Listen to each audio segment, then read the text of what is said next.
আসসালামু আলাইকুম নৱাজান cook and ব্লগছলৈ পুনৰবাৰ স্বাগতম জনাইছোঁ। আশা কৰিছোঁ সকলো ভালে আছে। আলহামদুলিল্লাহ আমিও ভালে আছোঁ। আৰু আজি মানে আমাৰ মাহঁতৰ ঘৰৰ পৰা মোৰ কাৰণে ইফতাৰ লৈ আহিছে। কিনো আনিলে আৰু কোনে আনিলে তাকে আজি আপোনালোকৰ মাজত অলপ শ্বেয়াৰ কৰিম। আৰু এয়া হৈছে খেজুৰৰ বক্স আৰু এইফালে হৈছে আপেল, ইয়াত চাগে 2 কেজি আপেল হ'ব। আৰু এইফালে হৈছে খুৰমা আৰু ইয়াত আছে নিমকিও, সৰু সৰু নিমকি।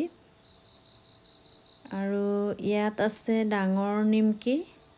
নিমকিখিনি দেখি বহুত ভাল লাগি আছে, মানে বহুত ধুনীয়াকৈ ভাজিছে। এনেকুৱাকৈ অলপ ৰং হোৱাকৈ ভাজিলে দেখিবলৈও ভাল লাগে আৰু খাবলৈও ভাল লাগে। ইফতাৰৰ পিছত খাব নোৱাৰি, এনে আগত দেখিলে খাবলৈ মন যায় আৰু ইয়াত হৈছে আঙুৰ আৰু ইয়াত আছে কল।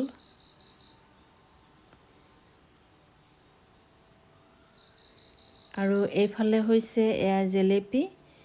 জেলেপিখিনি অৰ্ডাৰ দি বনাই আনিছে, একেবাৰে গৰম গৰম হয়। 2 কেজি আনিছে, ইয়াত 1 কেজি আছে আৰু এটা ঠোঙাত আৰু 1 কেজি আছে। আৰু এইটো হৈছে স্প্ৰাইট 2 লিটাৰৰ হয়।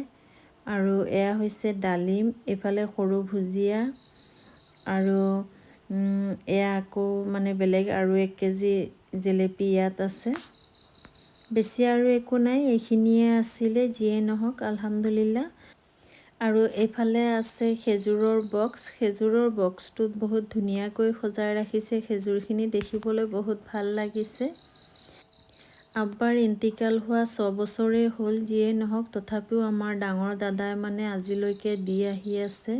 ৰোজা মাহত মানে ইফতাৰী দিয়ে আৰু আমি বাই ভনী 4জনী আছোঁ, 4জনীকেই দিয়ে।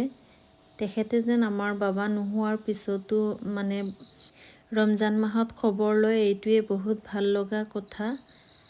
বাবা নথকাৰ পিছতো ডাঙৰ ভাই ককাই থাকিলে এনেকুৱা খবৰ লয় চবৰে চাগে। আল্লাহ যেন চবকে এনেকুৱা ভাই ককাই দিয়ে যেন ৰমজান মাহত খবৰ ল'ব পাৰে চবৰে।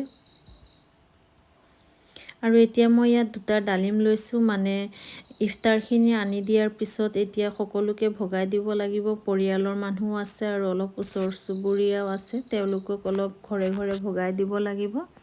সেইটো কাৰণে মই ইয়াত ডালিম 2টা লৈছোঁ আৰু ডালিমৰ মুখখিনি এনেকুৱাকৈ প্ৰথমত কাটি লৈছোঁ। মানে ডালিমখিনি কাটি টুকুৰা টুকুৰকৈ ল'লে ভাল হয়, ওলাবলৈও ভাল হয় টুকুৰা টুকুৰ কৰি ল'লে। আৰু মই যিহেতু চবৰ ঘৰতে দিম, মানে এনেকুৱাকৈ এপিচ এপিচকৈ দিলে উলিয়াই দিব নালাগে গুটিখিনি। আৰু মই এয়া এটাক মানে 4 পিচ 5 পিচকৈ বনাই লৈছোঁ। আগৰটোৰ নিচিনা এইটো মানে মই টুকুৰা টুকুৰকৈ কাটি লৈ আছোঁ আৰু ইয়াতো 5 পিচ ওলাব। এনেকুৱাকৈ গোটেইটো মানে কাটি ল'লোঁ। এয়া ধুনীয়াকৈ কাটি টুকুৰা টুকুৰ কৰি ল'লোঁ। প্ৰথমতে ভাবিলোঁ গোটেইখিনি বস্তু কাটি লওঁ, তাৰপিছত মানে ভগাম। আৰু এইফালে এতিয়া মই আপেল লৈছোঁ 5টা। আপেলখিনিও ভালকৈ ধুই লৈ আছোঁ আৰু আপেলখিনিও মানে মই এই টুকুৰা টুকুৰ কৰি ল'ম। টুকুৰা মানে মাজেৰেহে ফালিম, বেছি টুকুৰা টুকুৰ কৰি নাথাকোঁ। অইনবাৰ মোৰ শাহুৱে ভগাই দিয়ে, এইবাৰ তেখেত এতেকাপত বহিছে, সেইটো কাৰণে আহিব পৰা নাই। মোক কৈছে তুমিয়ে ভগাই দিয়া, মইতো আৰু আহিব নোৱাৰিম, সেইকাৰণে ময়ে ভগাই দিবলগীয়া হৈছে। ৰমজান মাহত মা বাবাৰ ঘৰৰ পৰা কিবা বস্তু আহিলে বহুত ভাল লাগে, কিন্তু সকলোৱে সকলোক দিব নোৱাৰে। যিয়ে নহওক আৰু মই এনেকুৱাকৈ মানে কাগজতে গোটেইখিনি ভাগ কৰি লৈছোঁ, কিয়নো প্লেটত বা কিবাহত দিলে বস্তুটো লৈ যোৱাৰো অসুবিধা হ'ব আৰু আকৌ আনিব লাগিব। সেইকাৰণে মানে মই এনেকুৱাকৈ কাগজতে ভাগ কৰি লৈছোঁ। ডাঙৰ ল'ৰাটোৱে নি দি থৈ আহিব সকলো ঘৰে ঘৰে গৈ, আৰু ডাঙৰ পলিথিন এটাতে মানে পেক কৰি কৰি ভৰাই দিম, সি দিবলৈও আৰাম পাব। পৰিয়ালৰ সকলোৰে ঘৰত দিয়াৰ পিছত এইখিনি লৈছোঁ মই শহু শাহুৰক দিবলৈ, মানে তেওঁলোকৰ ঘৰ বেলেগ আৰু মোৰো ঘৰ বেলেগ। তেওঁলোকৰ ঘৰ ৰাস্তাৰ সিপাৰত। বহুতেই ভাবিব পাৰে তেওঁলোক অকলে থাকে নেকি, এনেকুৱা নহয়, তেওঁলোকৰো ঘৰত 2জনী বোৱাৰী আছে। ভিডিঅ'টো ভাল লাগিলে এটা লাইক কৰি দিব। আৰু আজিৰ ভিডিঅ'টো মই ইয়াতে সামৰি আছোঁ। আকৌ আহিম অন্য এটা ভিডিঅ' বা ৰেচিপি লৈ। আল্লাহ হাফিজ।